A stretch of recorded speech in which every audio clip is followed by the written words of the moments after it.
नमस्कार दोस्तों, आज की कहानी है अनोखा स्वयंवर। आपसे एक छोटी सी रिक्वेस्ट है, कहानी को अंत तक जरूर सुने। और अगर आप हमारे चैनल पर नए आए हैं तो चैनल को सब्सक्राइब करके बेल आइकन जरूर से ऑन कर ले, जिससे नई वीडियो की नोटिफिकेशन आपको तुरंत मिल सके। यह कहानी गौरव वंश नाम के एक देश की है। गौरव वंश नाम के देश पर एक शक्तिशाली राजा राज करता था। उस राजा का दूर दूर तक नाम था। उसकी एक सुंदर, प्रतिभाशाली और बुद्धिमान पुत्री थी जिसका नाम सरस्वती था। सरस्वती सुरीली आवाज और एक बेहतरीन नृत्यांगना होने के साथ साथ उसे वेद ग्रंथों का भी खूब ज्ञान था। सरस्वती को अपने रंग रूप, ज्ञान और गुणों पर काफी गर्व था। जब सरस्वती 20 वर्ष की हो गई तो उसके पिता राजा भानु प्रताप ने कहा, पुत्री, अब तुम विवाह के योग्य हो गई हो और मैं तुम्हारा विवाह करवाना चाहता हूँ। मैं तुम्हारे लिए स्वयंवर आयोजित कर रहा हूँ। इसमें देश भर से राजाओं और राजकुमारों को आमंत्रित किया जाएगा। जिसे तुम चाहो अपना वर चुन सकोगी। फिर राजकुमारी सरस्वती बोली, पिताजी, मेरा स्वयंवर साधारण नहीं होना चाहिए। जिसे मैं अपना जीवन साथी चुनूंगी वह कोई साधारण राजा या राजकुमार नहीं होना चाहिए। वह एक विशेष व्यक्ति होगा, एक ऐसा युवा जो सर्वोत्तम से भी बढ़कर हो। फिर राजा भानु प्रताप बोले, पुत्री, कौन कितना सर्वोत्तम है यह कैसे मालूम पड़ेगा? फिर सरस्वती बोली, इसके लिए हमें विभिन्न तरह की प्रतियोगिताएं आयोजित करनी होंगी। सभी प्रतियोगिताएं जीतने वाले को सर्वश्रेष्ठ और उपयुक्त माना जाएगा। फिर राजा भानु प्रताप बोले, तो किस किस तरह की प्रतियोगिताएं होनी चाहिए? सरस्वती ने कहा, तीरंदाजी, गायन, नृत्य कला, शास्त्र ज्ञान और सौंदर्य। फिर राजा भानु प्रताप बोले, ठीक है सरस्वती, मैं बलराम से कह देता हूँ। वह स्वयंवर की सभी व्यवस्थाएं करनी शुरू कर देगा। बलराम राजा के मंत्री का पुत्र था।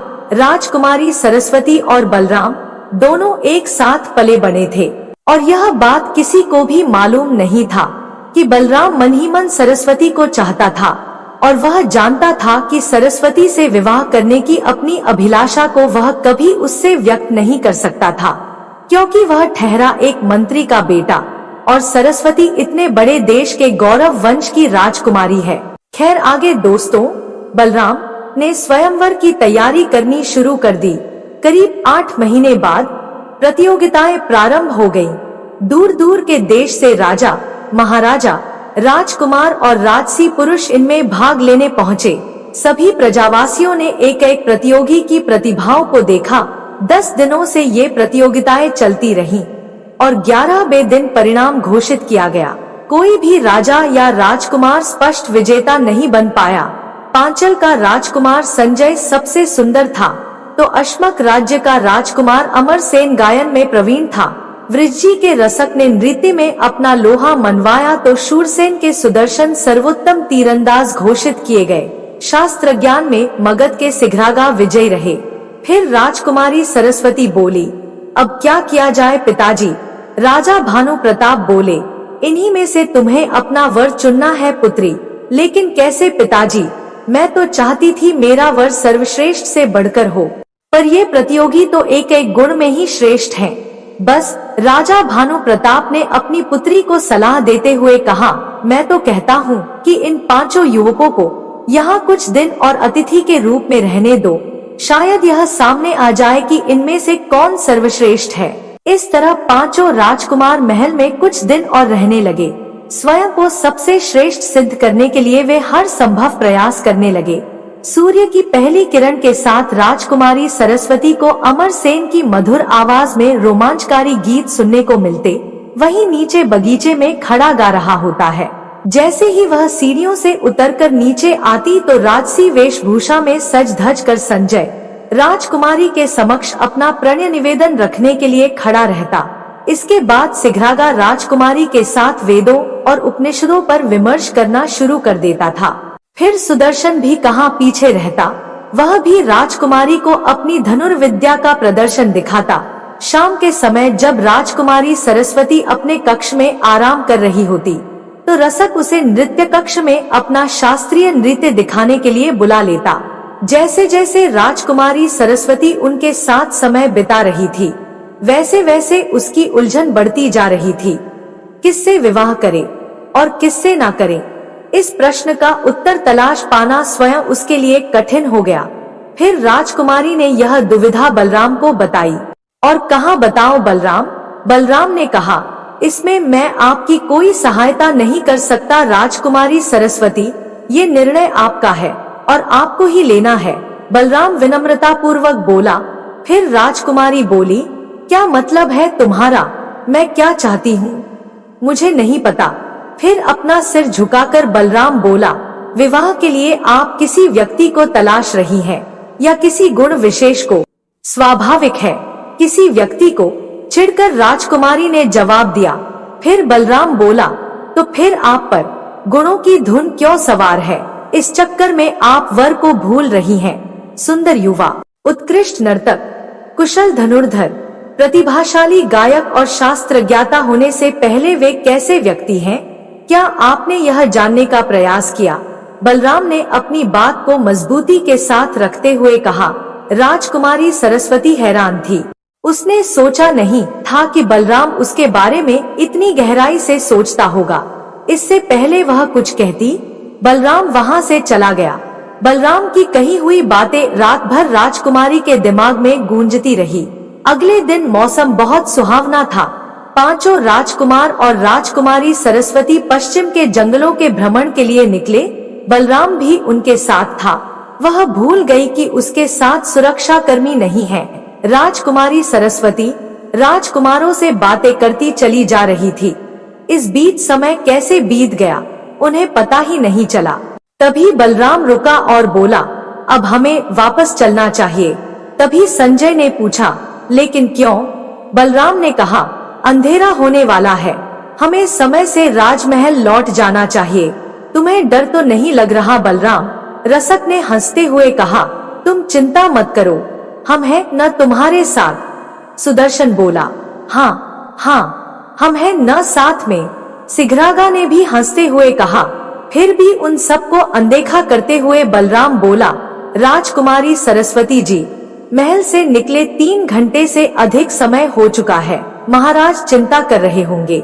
जंगल के इस इलाके में बाघ हैं। हमारे पास शस्त्र भी नहीं है। आओ वापस चलें। बलराम के निवेदन को अनसुना करते हुए राजकुमारी सरस्वती चलती रही। पांचों राजकुमार तिरस्कारपूर्ण नजरों से बलराम को देखते हुए राजकुमारी के संग हो लिए। उन पर ध्यान न देते हुए बलराम भी उनके पीछे चलने लगा। अचानक एक जोरदार दहाड़ सुनाई पड़ी। सब रुक गए। कुछ ही कदमों की दूरी पर एक खतरनाक बाघ खड़ा था। ऐसा बाघ सरस्वती ने कभी नहीं देखा था। वह सरस्वती को घूरने लगा और उस पर गुर्राने लगा। इससे पहले कि कोई कुछ करता, बलराम राजकुमारी के आगे आकर खड़ा हो गया। बाघ ने बलराम पर नजरें गड़ा दी। बलराम बोला, भागो राजकुमारी जी, भागो। बाघ भूखा है, जब तक मैं इसे रोक सकता हूँ रोकूंगा। आप भागो। तभी संजय बोलता है, हाँ आओ राजकुमारी सरस्वती, सैनिकों को बुला लाते हैं। मैं बलराम को छोड़कर नहीं जाऊंगी। राजकुमारी सरस्वती बोली, अरे हम छोड़कर थोड़े जा रहे हैं, मदद मांगने ही तो जा रहे हैं। रसक के मुंह से बड़ी मुश्किल से बोल निकल पा रहे थे, बाघ हमें कच्चा खा जाएगा, भागो सरस्वती। सुदर्शन चिल्लाकर बोला। राजकुमारी ने दोबारा वही बात बोली, मैं बलराम को छोड़कर नहीं जाऊंगी, लेकिन हम तो जान बचाएं। सिघरागा बोला और फिर सभी भाग लिए वहां से। बलराम एक फुर्तीला और हृष्ट-पुष्ट युवक था। जैसे ही बाघ बलराम की तरफ बढ़ा, बलराम कूदकर बाघ की पीठ पर झपट पड़ा। अपनी मजबूत भुजाओं का फंदा बनाकर उसने बाघ की गर्दन को जकड़ लिया। बाघ ने उसे फेंकने के भरसक प्रयास किए, लेकिन बलराम डटा रहा। तभी बाघ की जोरदार चीख निकली और वह शांत पड़ गया। राजकुमारी सरस्वती ने पलटकर देखा। सुरक्षा कर्मी पहुंच चुके थे। उनके चलाए गए तीरों से बाघ धराशायी हो गया था। बलराम उठ खड़ा हुआ। बाघ ने उसे कई चोटें पहुंचाईं, लेकिन वे गंभीर नहीं थी। राजकुमारी सरस्वती दौड़कर बलराम के पास पहुंची और उसकी हालात के बारे में पूछा। फिर सुरक्षाकर्मी बोला, महाराज आप लोगों के लिए चिंतित हो रहे थे और उन्होंने हमें आपको ढूंढने के लिए भेज दिया। रास्ते में वे पांचों राजकुमार हमें मिले और उन्होंने हमें बताया कि आपकी जान खतरे में है। अगले दिन सुबह सुबह राजकुमारी सरस्वती बलराम से मिलने पहुंची। राजकुमारी ने बलराम से पूछा, कैसे हो तुम अब बलराम? बलराम बोला, राजकुमारी जी अब मैं ठीक हूँ। और आप कैसी हो, आपको कहीं चोट तो नहीं आई? राजकुमारी बोली, नहीं मुझे तो खरोच तक नहीं आने दिया आपने। फिर राजकुमारी बोली, मैं तुम्हें अपना निर्णय बताने आई हूँ। तो बलराम बोला, अच्छा तो किसे चुना आपने, गायक, नर्तक, धनुर्धर, शास्त्रज्ञाता या फिर वह सुंदर युवक को? कौन है वह खुशकिस्मत? बलराम ने उत्सुकता से पूछा। राजकुमारी सरस्वती थोड़ा चिढ़कर बोलती है, नहीं, इनमें से कोई मेरा पति बनने के योग्य नहीं है।